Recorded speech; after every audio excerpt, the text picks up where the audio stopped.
What's up, friends? It's Haley, aka Bird, and you are tuning in to the Give 'em the Bird podcast. This podcast is all about challenging what it means to be healthy and fit. It's about celebrating sustainable behavior change and non-scale victories. And most importantly, it's about giving the bird to the diet industry and societal expectations of body size. Why? Well, because at the end of the day, you have an entire life to live that does not require your body look a certain way. Thanks for tuning in. Now let's give 'em the bird.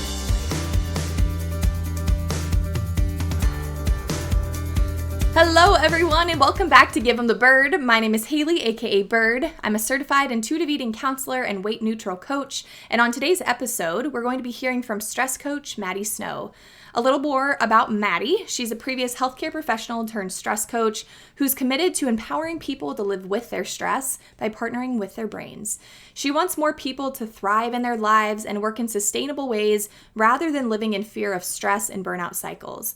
Currently, she works with clients in her one-on-one 8-week program to give them the tools and space to create a relationship with stress, work, and life that makes sense for them.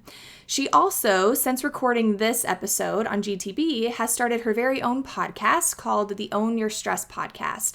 So while we don't talk about it on this episode, be sure to check it out as the link will be in the show notes.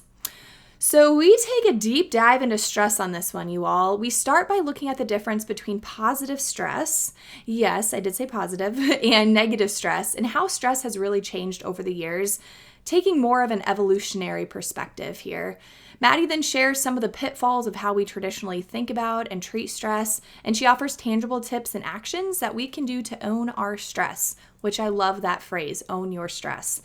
Madi also talks about having bipolar disorder and how we can reframe the way that we view stress and mental health in general. And then we round out the episode by covering burnout, what it is and what we can do about it. And I know that a lot of you listening are likely experiencing burnout or a lot of stress right now. This episode really did leave me feeling a bit mind blown, and I share that with Madi in the interview. At the time that we recorded this, I was feeling very stressed, and the perspective that Madi offers is such a shift for me that it led me to feeling even just 1% better. I really respect Madi's approach and I'm so appreciative of her time. So I'm super excited to share this one with you. But before we dive in, I just want to remind you that you can show us some love over on iTunes or Spotify by rating, reviewing, and subscribing. If you happen to be joining us from YouTube, feel free to like and subscribe. Okay, now let's get into this one. Enjoy my conversation with stress coach Madi Snow. Hello, Madi. Hello, Haley. This is fantastic. And I really appreciate you having me on, especially because stress is everywhere. No one understands what it is. So I thoroughly appreciate being here. Absolutely. I'm so excited to have you on. When I came across your page, I don't remember how I came across it, like if I was actively seeking out like stress information or what, but I knew right away that I wanted to connect with you because your approach is different than what I've seen in like other stress management conversations, which I know we're going to get into. So I'm very pumped to connect with you. Before we dive in though, tell listeners a little bit more about who you are. Sure. I am Madi Snow, a stress coach. Now, I'm a former healthcare professional. So up until November of 2020, I was a pathologist assistant. I'd worked in hospice oncology before that, but for about 7 years, I worked in pathology, which is the field where we get all of the surgical specimens that come out of or off of anybody. And, we can get a limb from like a diabetic amputation, or from cancer, limbs, can get cancer, or any internal organs, all of that. So my job was to dissect and help diagnose the disease processes that are going on, and then help determine treatment for the patient, and work with a pathologist and clinicians on that too. So wow. Yes, it was super interesting. I was also certified in doing autopsies and did those pretty often. I grew up loving, like in college, I watched Bones, CSI was like, and so after college, when I went into trying to figure out what area of medicine to go into, that one was like really interesting to me, along with psychology. And so I went with the hard science route first. And then about 3 or 4 years into pathology, I massively burnt out. And because of just how I am, my natural response to stress is I really like to learn. I like to read. I like to educate myself. And I love psychology. So I started looking into the psychology of stress on my lunch breaks and slowly started building up education on that and taking different classes. And I took, the positive psychology certification from University of Pennsylvania on my lunch break. It's like, because it was interesting. And I also got really hooked on how many things we were doing wrong unintentionally. That's interesting. Yeah. And especially as I was seeing in medicine, all of my like incredibly perfectionist, high achieving friends and coworkers, and we're grinding ourselves into the ground and we're not exactly sure why. And so as I started building that, I came back from burnout in my career, but then started falling in love with coaching and stress and I already knew the physiology of stress. And when I compare that with how your brain directs the physiology, it was like, oh my God, this is too cool. And so in November of 2020, I took the leap and I'm now a health coach for a company full-time. And then I also have my one-on-one stress coaching program. Oh, nice. I didn't know that you did the health coaching as well. That's awesome. Yeah.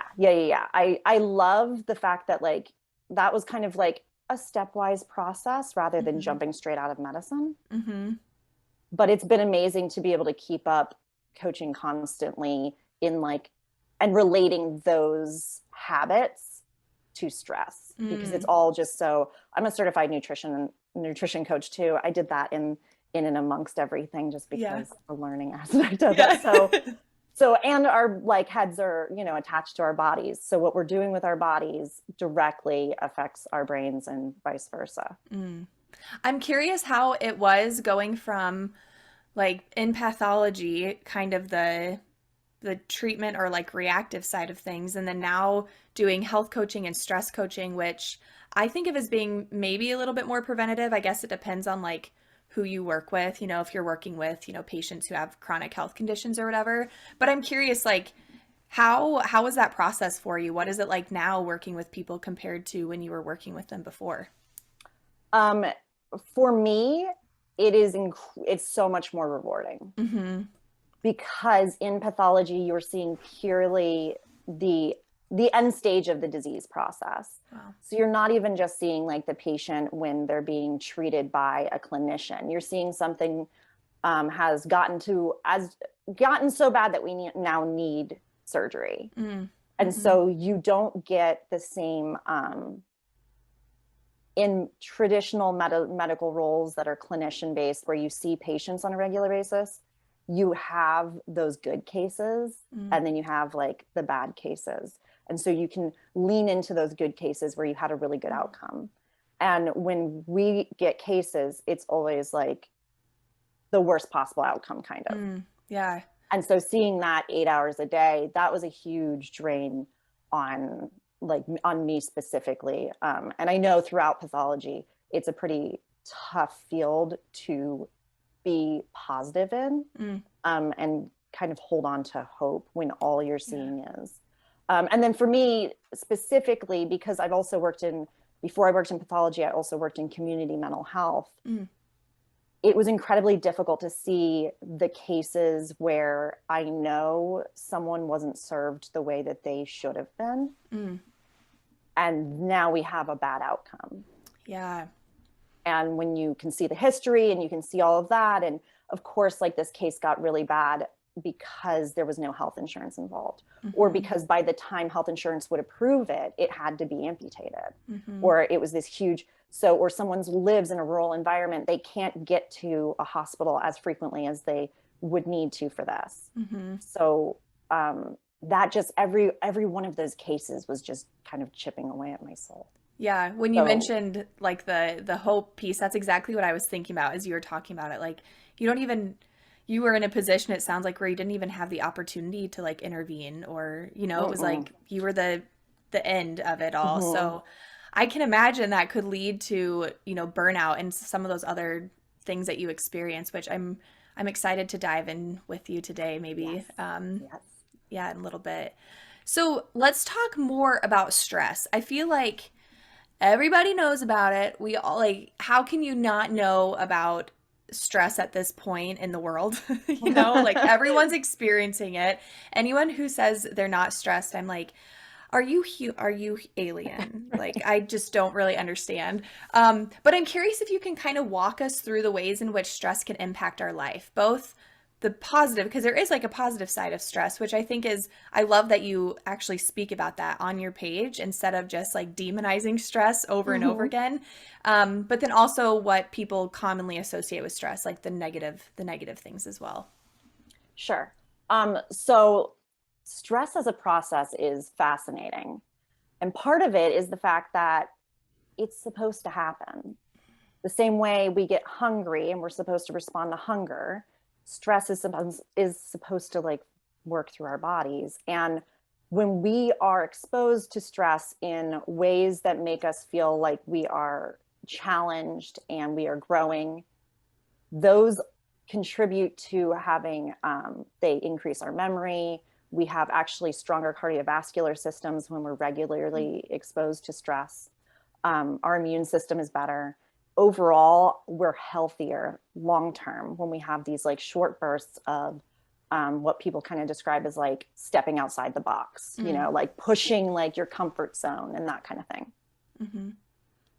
Mm-hmm. The exact same process almost can be negative for a couple different reasons, but the primary reasons are when there's chronic stress that just isn't dealt with and lingers. Our stress hormones aren't meant to hang out in our body forever. Mm. So, because they can't keep us in this super urgent place that is like escaping a tiger or something, the stress hormones shift and we're not designed to hold on to those long term. And so that's when we start getting negative cardiovascular effects, and we actually have negative memory effects, and we start getting, kind of symptoms of burnout where we're hungry all the time. We want carbs constantly. Like we're exhausted, but we can't really sleep properly. Mm-hmm. And all of those things kind of culminate from this chronic stress that's heavy on us because it hasn't been necessarily dealt with.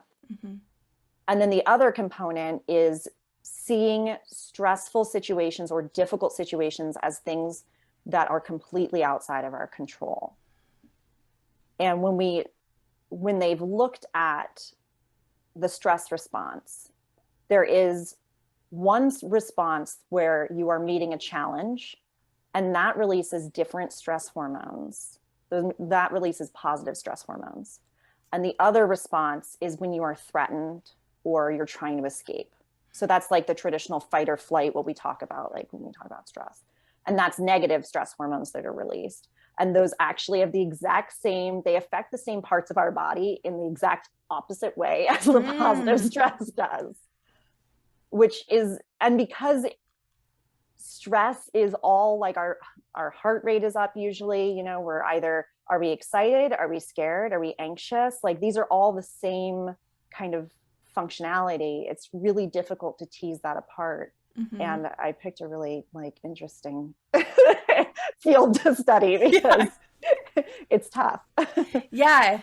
It's so interesting that I never thought about how like the symptoms of, or not, maybe not symptoms, I'm trying to think of the better word, but like the positive consequences of positive Mm-hmm. stress, like the enhanced memory and all of Mm-hmm. that. It's so interesting that it's the exact opposite for negative, like for the not so positive stress. Right, I right. never even thought about that before. And I didn't even know that like some stress, like those short bursts of it could impact memory. And what were some of the other things that you said?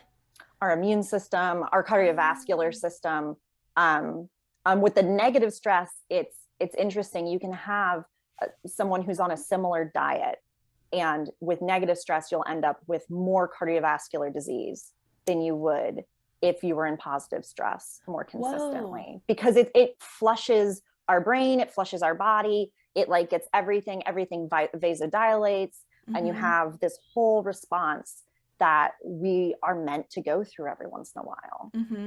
It's just when we get traditionally, we had stressors. And when I say traditionally, I mean like 10,000 years ago. Yeah. Back in the 1800s. Traditionally. I know what you mean. Our brains really haven't changed for the last 10,000 years. And so they operate very similarly. And what used to happen was we saw a tiger, we have this huge stress response, we get tons of like glucose availability, and we're flooded with adrenaline, and we run, and we either escape and then we're celebrating with our tribes people afterwards, and the stress response knows it's closed. This is it. The loop is done. Or we're dead and still stress loop done. Yeah. But today we're like dragging emails into the evening, and now we've got this going on, and now we're stressing. And so there is our baseline is never 0, which is fine. But when your baseline is 100 and you don't have the same capacity to keep adding more stress on. And the pandemic has been a huge stressor, a multitude of stressors, but none of us were effectively managing stress to begin with. And so when we encounter stressors during the pandemic, they were put onto already stressed people who couldn't navigate stress effectively. And so essentially, like we're seeing with every system that we have, everything's imploding because everything was hanging by a sad little thread. And that's the same kind of thing with stress. Like we didn't have adequate understanding or education on what stress is. We, when we're younger, like we're kind of taught that everything uncomfortable is bad. And that's granted, that's what our parents learned. And for a long time, there was a huge bundle of literature that said stress is bad and you should avoid stress and you should try to get rid of it if you just don't have it. And then they found that telling people that actually had negative health effects. I was going to say, I feel like that increases my stress. Like, shit, I'm stressed about stress. Yeah. And so in the last probably 10 or 15 years, they've really found that how much it can dramatically increase rates of mortality to tell people that their stress is killing them. Wow. That is just like, because that's what people say. That's what we hear. That like, you need to get rid of your like Zen, you need to get rid of your stress. Whoa. And that can negatively impact our lives. Yeah. Wow. And part of it is also because so much of our stress response has to do with how much control we have in a situation. And so if someone isn't telling you what stress is, isn't telling you how to get rid of it, but then tells you at your yearly appointment that you've got a lot of it and it's going to kill you. Like, yeah. That is so freaking interesting. And I can absolutely see how, like, I think about in regards to like my work and like a non-diet weight neutral approach, even like telling people that you need to lose weight, that's not a good motivator. Like it doesn't, that sort of thing, nor should typically that even be the approach that a lot of people take. But like telling someone, oh, you just need to lose weight, it's not like it's going to help them. Or you just need to eat healthier. Like, you just need to get more active. It's exactly like what you said. It's not really putting the ball in their court. We have to kind of show them how and help them to understand the process, not just tell them. So this is like, that's just very interesting to me. And I think, like I had mentioned, your approach to stress is it's different than what we really talk about. And I think that you really hit on that by thinking, traditional routes, this is what we say, just, take a deep breath, your stress will go away, etc. And what you're really saying is, no, we need to work to understand it and so do you feel like gain a sense of control over the stress, or kind of how do you talk about that? Sure. The way I try to foster any kind of stress education is to really bring awareness to what you are feeling in the moments throughout the day, rather than waiting until you want to scream at somebody. And understanding that we start with this bucket at the beginning of the day, and it's got a little bit of chronic stress in it from, a couple days before. and we carry it through the day, and into it go both physical and emotional stressors. They both go in the same bucket. So if you haven't eaten in a while, if you haven't slept well, if you're overworking, those things all go in your bucket, along with societal expectations. The doctor that told you you need to lose weight, or the practitioner who told you you need to lose weight, but you're not exactly sure how. And you usually turn to chocolate because it feels a little bit better, and you hate feeling bad because we've been told that feeling bad is a bad thing. So do what makes you feel good, and this makes you feel good. And so all of that, and then the shame and the shoulding around that, that all contributes to the bucket. And then at the end of the day, the way our brains work is they use energy all day long. Thinking is a really high energy cost. Our brains use about 25% of our caloric intake every day. Yeah, 25%. What? Yeah. Oh my gosh, you are blowing my mind right now. Which is why you feel foggy when you haven't had carbs in a while. Right. When you start feeling like sluggish and sticky, and you think like, I need a coffee. You might need a Rice Krispie treat. Yeah. Or like, that's my go-to, is like, and water is a big one too. But those things are constantly fueling our brains. So at the end of the day, we're spent, we're exhausted, and we're foggy. And then we reach for whatever is nearest because our brains see food and they're like, just give it to me now. I don't care what it is. But the other part of our brain that is more, highly evolved is shaming us for grabbing those chips and contributing to the stress, even though the reason we grab them is because we don't understand that we are stressed to our max, and that our brain doesn't have any more capacity to think about difficult things and make difficult decisions anymore. It's also why we're snapping at our loved ones, and we're frustrated with our kids, and my dog just won't leave me alone. Like those kind of things are all because of this stress overload that we don't necessarily understand, because it is complex. But people can understand complex things when you give them the information, which I don't think that we've ever really been given. Yeah, I think that is so true. And I like how you mentioned like the societal expectations. That's something else that we talk about a lot, like on GTB, just around like expectations for body size and for what it means to be healthy and fit and all of that. And so I even think about, not only do we not know how to work with our stress, but those societal expectations are a lot higher than they were, I was going to say in our ancestors' times, Cave times. Yeah, cave times, prehistoric times. Even like 10 years ago, I feel like compared to then, it's increased. And then we think about, the social unrest that we've seen, and all the like social injustices and racial violence and everything. And it's just like, everything is just so much more amplified than it used to be. But when we think about, stress management or whatever it is, like working with our stress, what are some of the things or like tips or tangible actions that you feel like people can take? Obviously, it differs person to person, but what are like some tangible things that people can do? You mentioned the awareness piece, which I think is really important. Yeah. And I think tangibly understanding that the stress, like the burnout related stress that we generally feel, is from typically giving all of ourselves away. It's like we're putting ourselves on a shelf and then just forgetting we get dusty. And it's like, who was that person forever ago that used to like to crochet every once in a while? And is that you? Do you crochet? I do now. Yeah. Oh my gosh.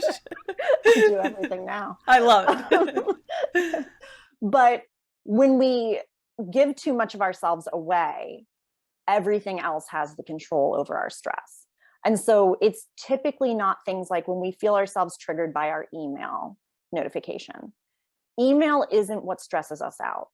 The email controlling our life is what stresses us out.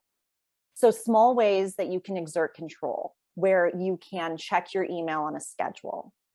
Every hour I check my email and I look through and see what's there. But I don't let the notification tell me I need to immediately respond to this thing. When we're kind of like acting that way, it's like that notification's the tiger. And every time we get a notification, our stress is increasing and we're getting more amped. And you're not going to be able to respond properly in that kind of like headspace anyway. So control in small ways. Another small small ways you can have control are closing out your day the same way every day, which is a huge one because so many of us have trouble sleeping at night. And it's because we're kind of, especially like with work from home, but even beyond that, we have these like long days, and then we go into an evening that is usually somewhat chaotic. And then we go into trying to, you put the kids to bed, or you get everything shut down, and then you put yourself in bed and you close your eyes and you're like, okay, now sleep, brain, sleep. And then you start spelling SLEEP. And then you're like, now I have 3 hours left of SLE. Yeah. Like, and that's just how it goes. Yes. But when you have a routine that you control where you close down for the evening, and it doesn't have to be anything long, like 10 minutes, you shut your computer, maybe get a specific cup of tea. And that's like, we now move into transition into a different part of the day. A really great thing is to like do a 10-minute walk at the end of the day, if you can, and to like take some deep breaths, those kind of things. Closing out and having those moments that are even 10-minute blocks that are purely something you decided to do are huge for stress reduction. And then one of the biggest things I wanted to mention too, when we're talking about like how the negative stress comes from feeling threatened all the time, the positive stress comes from these challenges that we kind of want to meet. They've found that a really easy way to flip from being threatened stress into challenge stress is to reflect on your resources. So rather than letting yourself react to this thing that seems too big, give it a minute and start writing down your resources, or try to come up with a small action plan that's like 1, 2, 3 steps. Because when we get things out of our heads onto some piece of paper, they lose like 99% of their power. But if we keep things like the taxes that we just need to, oh my gosh, and we ruminate and we just let it, when we let it sit in there, we contribute more stress to it than is entirely necessary. And that is continuously draining our energy. I love all three of those. The second one totally resonates with me. Have a like a like a Close wind out. down or whatever. Yeah, close out the day. That's actually something. What year was it? I feel like since the pandemic started, I'm like, is it 2019 still? Are we, I think it was 2020, in the fall of 2020. I have anxiety, and it was so bad. For the first time in my life, it was impacting my sleep. And my sleep has always been like very consistent. And that was actually something that I worked on with my therapist, was having like a wind down time, like exactly like what you mentioned, the closing out of the day. And even I heard on a podcast, I think it was maybe like the 10% Happier podcast or something like that. Like even switching the lights, like dimming the lights a little bit or whatever it might be, but just like telling your body, hey, psst, we're like moving into the next part of our day, or like whatever it might be. So I freaking love that. And I always forget even now, like as I'm feeling better, I forget to do that. Like last night I got home from work at 9:30 and I literally just like brushed my teeth, washed my face, got in bed like in 5 minutes, and then I was like, can we watch a show or something? Like I'm not falling asleep. So yeah. And then even the like the last point that you mentioned too, all of that is so helpful. I'm wondering if you can you provide an example for that the third one that you said, like the kind of writing it out, or like 3 action items? Like you mentioned the taxes, like what might those 3 actions or whatever be? Like how might that process look? So, or you can use a different example too. I know, I'm trying to think. Taxes aren't very taxes popped into my head because it's like this week. That's my thing. That's right. It's been. I hope you worked through that. Yeah, I have worked through it. No, and honestly, it was very much having the initial shock of there being more due than I anticipated, and which when we have that initial response, our evolutionary brain is at the forefront. That vomit feeling in this, like, and I didn't expect it would be this much. And that actually is the tiger response. It's the fight or flight. And that's, if we were to continue going with that line of thought, this is horrible. I can't handle this. There's no way that I can handle the fact that I have to pay this in taxes and I don't even know where to start. If you continue with that spiral, that's that negative stress response where you're losing more ground, you're feeling out of control. So shutting it down, going for a walk, these were my exact things. Like I shut the computer when I saw how much was going to be on that return, and like not return, but yeah. Right. And yeah, the opposite of the return. Right. Yeah. Took some deep breaths, went for a walk, just outside a little bit, played with the dogs a little bit, came back to it afterwards, and was able to sit down and write, okay, these are routes I can take. We can look at framing the taxes in a different way where we can potentially, I can look at deductions here. I can also start this. I can restart them and take a look. And also I've started early enough. So I have a couple months now to plan in how much money this is going to be. I can start looking into payment plans for it and see what that would, there are resources for figuring this out, and it's not going to actually kill me that I have to pay this money, even though in that initial feeling, it did feel like this was the end of the world. Like, how did I think that I could do this? And so being able to walk through those individual steps with those very stressful situations and access a part of our brain. I'm just going to get a little bit psychology, a little bit brain. Bring it. Love it. Awesome. So when we have that initial stress response, our amygdala, which is our reactive brain, is firing an alarm. And it's saying, this is scary. This is out of control. I can't handle this. Our prefrontal cortex is the front of our head. It's a huge part of our brain, but it's the newer part, and it doesn't get online as quickly as the reactive part does. And so giving yourself space, like a walk or time to breathe, and then also writing things down, accesses that thinking part of the brain, which calms your amygdala, because those two parts can't be on at the same time. One or the other, right? Which is why when you're flying off the handle, you afterwards might not even remember what you said. You definitely don't remember what happened. You're like, and you usually are kind of like making up, like, I'm pretty sure she said such and such and blah, blah, blah. Otherwise I wouldn't have responded like that. I can't really remember exactly how it went. But when you take a moment and start using real words, and that's why I advocate for writing, because it's impossible to be spastically, on fire when you're writing something down in actual words.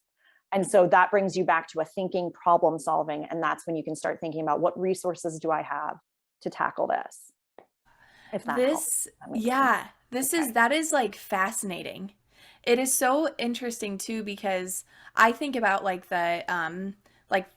the pause, or the difference between like reaction versus response. I think about it with like mindfulness a lot, because I practice meditation, and I'm a certified mindfulness facilitator, and that, I mean, different things, but like same concept. Like it's pausing before reacting, and that reaction becomes a smarter, more skillful response. Like you can actually respond to it and not make it worse for yourself. So, yeah. And I like that it's like the way that you word it and present it, it's a very, again, tangible thing that we can do. Like when we notice that we are getting stressed out, whatever those signals might be, because obviously it feels different for everyone.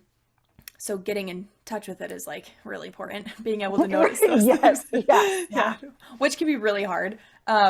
But once we notice those things, then it can be like our signal to, ooh, okay, I gotta turn on the frontal cortex. Like, whoa, this is so great. And I just love the tangible actions, and like the thinking about what resources do I have available. It feels so much more doable to discuss it that way, instead of just like be more mindful. Which, yes. And I took a mindfulness course last year, and I respected it. It didn't resonate as deeply with me, because I feel more like awareness is where I sit rather than deep mindfulness. And every time, and like this class had like 45-minute long, And I have bipolar disorder, Mm, but that has a lot in common with ADHD. yes. And it is like, I can't mindfulness for 45 minutes. I can't mindfulness. I can't do that. And so, and there's nothing wrong with that, because I can, if I go on a run, my brain can go so like peaceful. As long as my body is doing something else, my brain can zen, things like that. But I can't lay and Oh my mindful. gosh. Yeah, I So can't. like, I and love so that. like having these like tangible things that enabled me to, and this is how I also work through with my bipolar disorder, is being able to rein things in by knowing fully what part of my brain's in control, or how my emotional state has been throughout the day. And so all of our emotions take a certain amount of energy from us. Every interaction takes energy or gives us energy. And so when you're aware of those kind of things, you can stop shaming yourself for feeling stressed and exhausted, and think, no, I did all these things today, and my brain is just telling me it was enough. And so now I get to go to bed peacefully, have a wind down routine, and wake up tomorrow and have a little bit more energy to do other things. Mm. My brain was telling me that it was enough. Yeah. That's a really cool way of framing that. That's such a good way to look at it. Like, instead of everything you've been saying, instead of viewing Mm-hmm. stress as this like terrible thing, Mm-hmm. it's just notifying us that our brain has, the bucket is full. And Yes. oh, I love reframing it in such a not necessarily positive way, right? Because it's not like a stress is all positive all the time, like Yeah, toxic right. positivity thing, but Right. like reframing it and thinking about it from a different perspective. And again, it's like taking the shame out of it. Like, oh, I can't believe that I'm feeling this way. No, thank you, brain, for signaling to me Mm-hmm. that it's time to put this away. Oh, mind blown. I'm mind blown right now. I no, and I love that, because that is so much of like what I'm trying to bring people, is a sense of partnership, rather than these, like, stress is something that happens to me. It wallops me when I'm not expecting it, and it hits me every single time. And because I'm quote unquote like an anxious person, or because I can't handle it, and I'm just not as strong as other people are.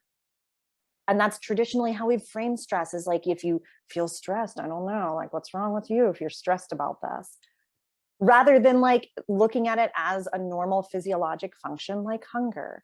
Like, no one hopefully thinks that the longer they don't eat, the less hungry they'll be. Doesn't work that way. I like it's I it's don't know. I, not. I don't go hungry for very long, so I can't speak on it, but I No. don't think it works that way. No, and stress is exactly Wow. the same. It's our brain communicating to us what's going on. And when we start listening, and we actually, like, I always say, like, stress is going to talk, so you may as well give it a seat at the table. Mm, I love Like, it's that. it's going to be saying things regardless, and our brains are trying to help us, but we're Hmm. blaming them for being lazy, or saying that they procrastinate too much, or it's always our brains, there's something wrong with them, and that's why we Hmm. can't get things done. And Mm. that's not the truth. This is very freeing to me as someone who, again, I mentioned like I have anxiety and I've really been trying to, yeah, just shift my perspective as, like you mentioned, the whole I'm an anxious person. I'm just supposed to be this way. Mm-hmm. Live my entire life that freaking way. And I'm learning to like separate myself from the anxiety and, what all of those sort of things. It's kind of working, not really, but Mm-hmm.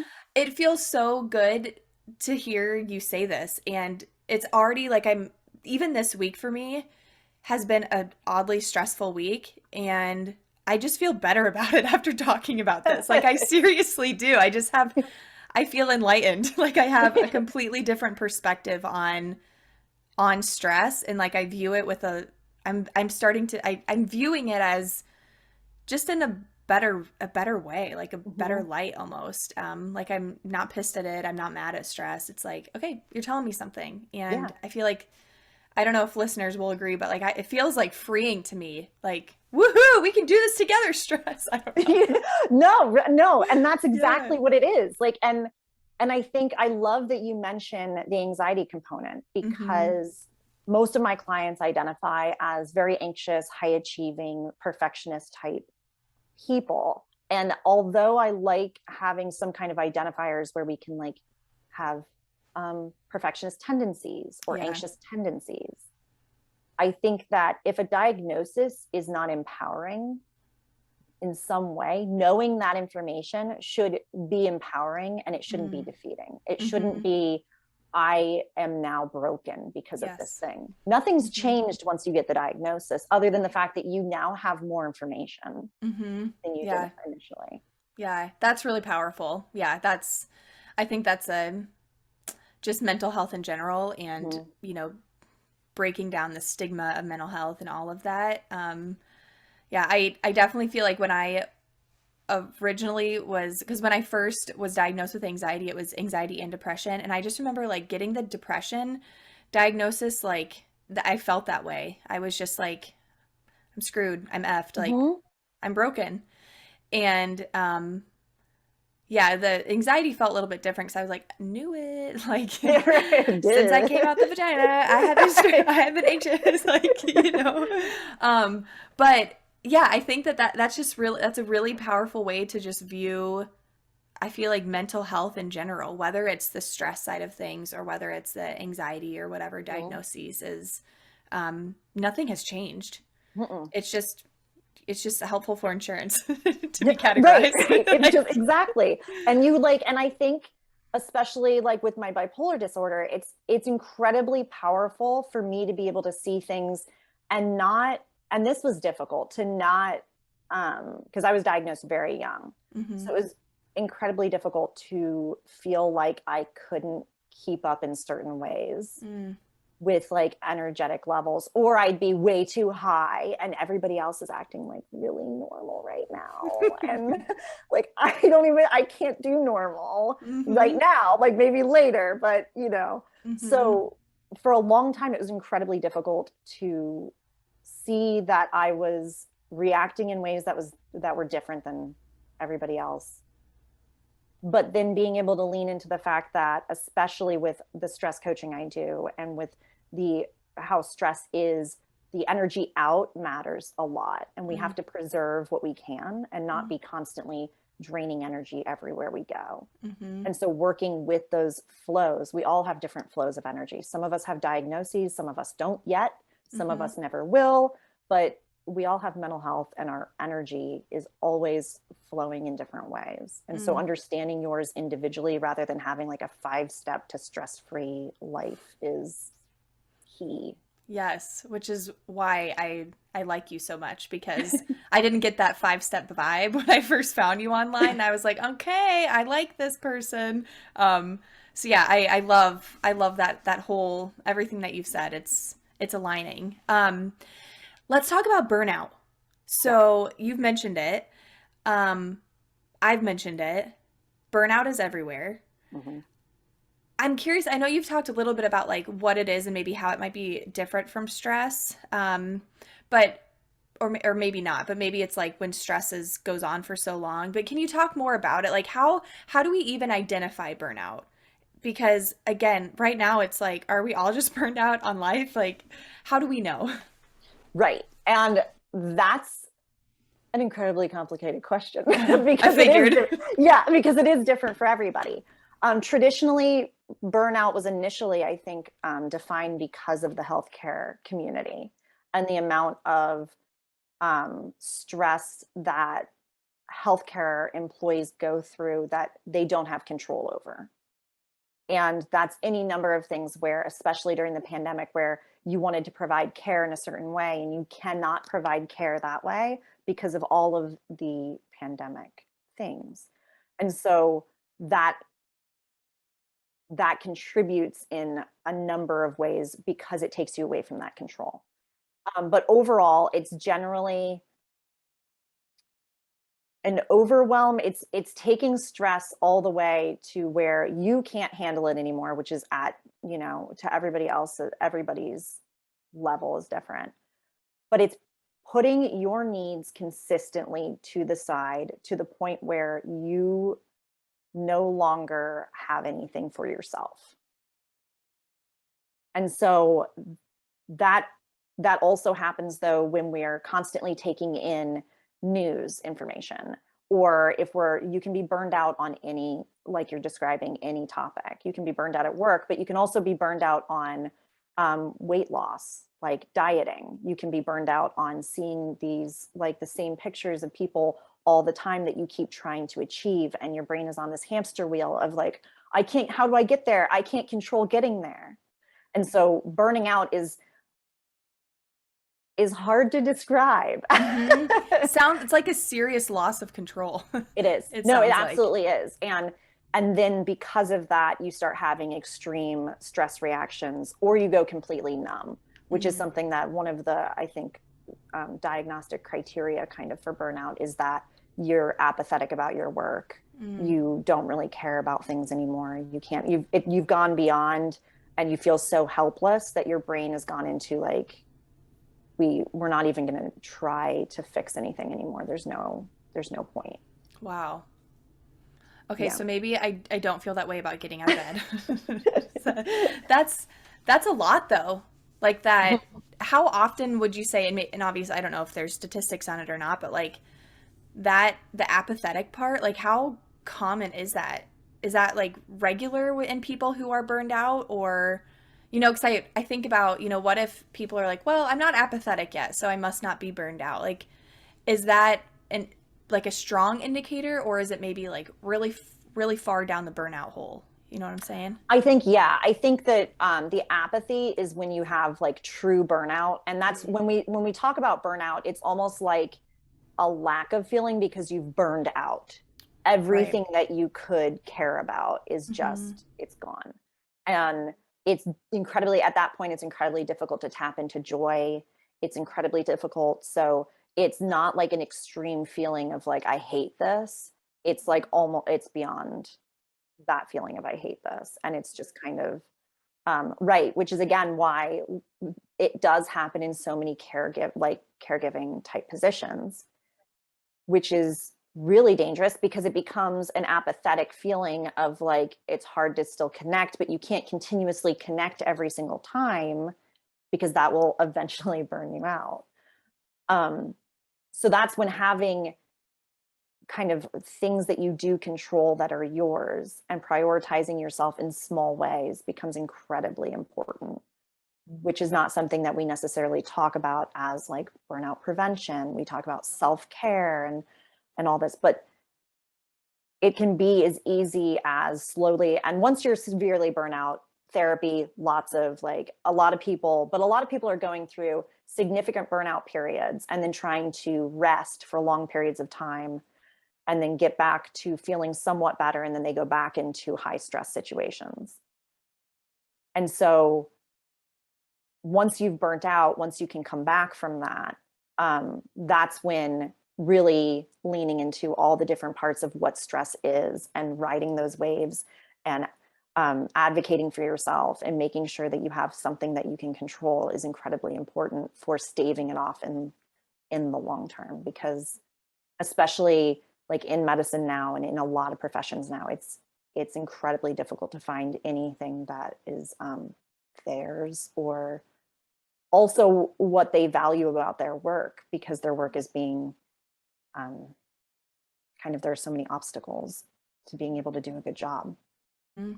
Yeah, so when you mention like find something that you can control, do you feel like it's in the workplace for people to like find something control there, or is it even just like in life in general, like as a preventative measure that you mentioned? I think it's super important in work to identify what is within our control, and that's especially within medicine. Negative outcomes in all, like across professions in general, are not within an individual's control for the most part, unless there's some kind of malpractice situation.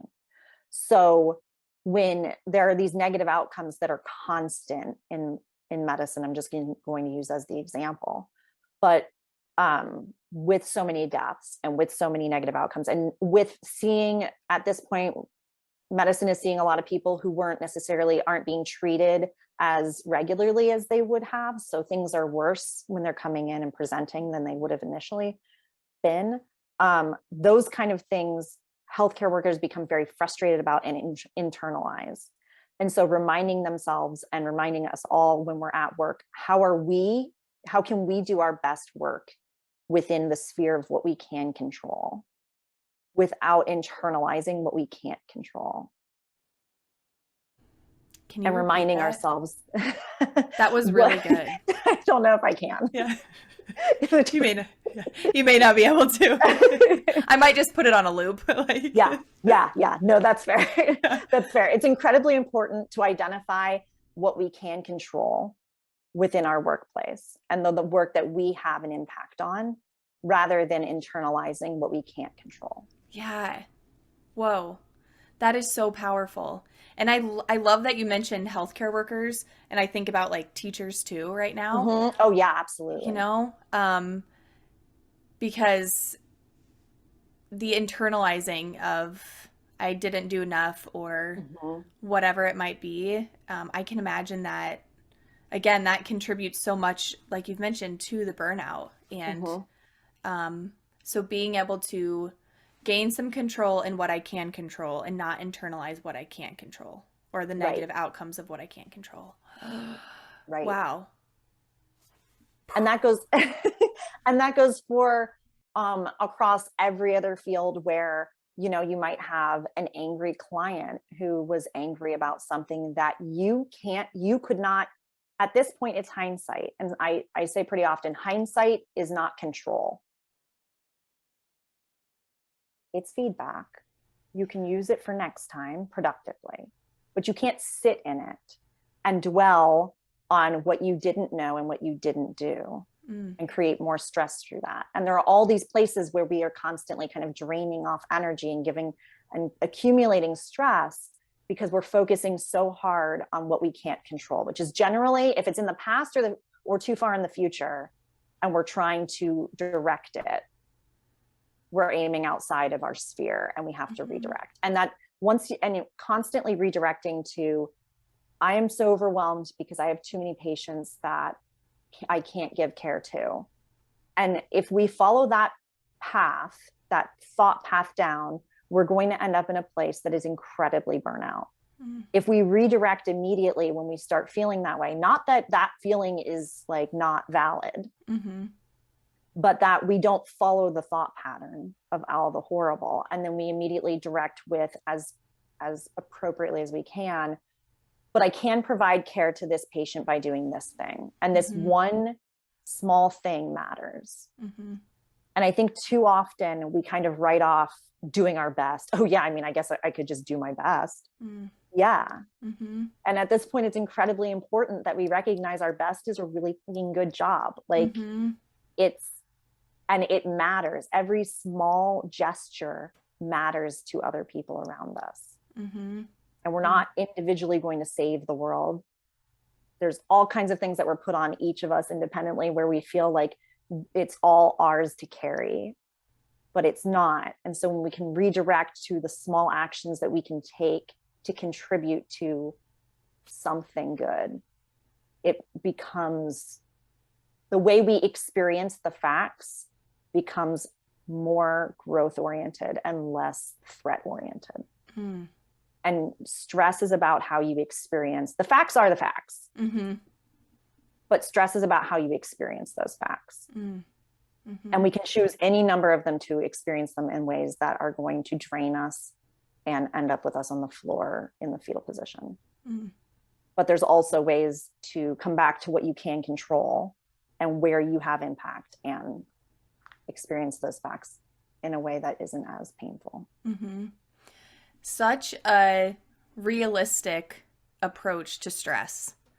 Like that is what I'm picking up. It's not the toxic positivity stress approach, and it's also not the wallow in self-pity approach either. Like you take such a realistic, obviously evidence-based, tangible approach to stress management or stress control, whatever. I don't even know like what phrase you use. But it makes so much sense to me. And again, like I consider myself someone that's like, you know, I'm a health coach, I'm a health educator. We talk about stress, but I have never, and I'm not even just saying this, I have never thought about it in this way before. Like, and maybe I have, but it's never sunk in and felt so important to think about it in this way. It feels just so realistic, and it's such a perspective shift. And I feel like I'm more equipped. I feel like this was a coaching session. I feel like I am so much more equipped to work with my stress now than I ever was before. And yeah, I'm really having a mind blown moment right now. Like, it's amazing. I absolutely love what you do. So I want you to tell us all how we can work with you or all that you offer, where we can find you, because yeah, I need to scream this, everything you're saying from like the rooftops. It's amazing. Okay. Well, I'm on Instagram. I'm at Coaching by Madi, and that's Madi. I talk a lot. I have a lot of posts. I am very proliferative on. I love it though. All of this is fully what I support on my Instagram. And I find it's really important to provide all of that free value. And you can, I call it stress ownership when you're talking management, but you can own your stress from my free content fully on Instagram. But I also work with one-on-one clients. You can find that at Madi Snow, MADISNOW.com, also through my Instagram. But I have an 8-week program and a workbook that walks you through each facet of stress. And then we have 1-hour calls where we discuss what came up for you and how you can become more aware of that area in stress. And by the end of the 8 weeks, the goal is to reframe exactly like kind of what you said, but reframe how you think about stress and give you more of a relationship with it and ownership over it than feeling like it's just too overwhelming to even think about. So good. One thing that came up as you were talking about that, I'm curious for people who, I mean, like right now, I'm always advocating for, mental health therapy, but I also know that the likelihood of getting anywhere is ridiculous. And if you do get in somewhere, then you have to worry about like health insurance and all of that. I'm curious, like, how would you say what you do is different from therapy, if that's possible? Like how might someone know if they should try to get into therapy or maybe try out your program or work with you? I don't know if that's something you can answer or not. Sure. I'm like religiously obsessed with my scope. So if I do intro calls that are about 20 minutes, with potential clients. And I have referred a couple people to therapy instead. Okay, it's generally when it's anxiety that's taking over your life versus stress that you're trying to manage. Okay. That makes sense. And typically it's usually in our intro call, we can tell, but usually if it's anxiety that's completely interrupting your life, then definitely therapy. I provide tools that you can use, an awareness that you can use, but I don't provide any therapeutic techniques. Okay, cool. I love the intro call. That can really help if people are like on the fence but interested. Scheduling that, having a conversation with you, and then knowing that you're going to point them in the right direction, whether that's to work with you or elsewhere. So that's beautiful. Yes. You are amazing. Oh my gosh. This is so much fun. I feel like I like keep looking at the time. I'm like, oh my gosh, it's after 3:30. I feel like I could talk with you about this for forever because again, it's just, it feels like a weight lifted off my shoulders to hear about stress talked this way. And it like relates back to what you're saying of by telling people, you need to decrease your stress, how that causes more stress for us. I feel like you just did the reverse of that. Like you literally, I don't know. So instead of increasing my, mortality rate, you're adding years to my life. You just saved my 10 life, years Madi. right now. Right. So amazing. Is there anything else that we didn't hit on that you think would be helpful for people to know? I don't think so. Okay. I think we hit on pretty much everything. Yes. Okay, awesome. Well, thank you again. Personally, thank you. And also thank you for coming on the podcast to share your expertise. I'm So excited to share this with all the listeners, and I know that they're going to appreciate this. Maybe not as much as I do. I just I'm very overwhelmed with excitement about this. But you're amazing. I just want to say thank you for the work that you're doing. And thank you so much for having me on this forum. No, because it's fantastic for people to be able to hear this and to know that that you do have a role in your stress that isn't just well, I can't get rid of all of the stressful things in my life. And so, and thank you for this. Yeah. Hearing a different perspective is so powerful. And one that, again, is empowering and realistic and tangible. It's not just go breathe deeply and, we need tangible tips, tangible things this day and age. Thanks for tuning in to another episode of GTB. If you're enjoying this podcast, feel free to head on over to Apple Podcasts and rate, review, and subscribe.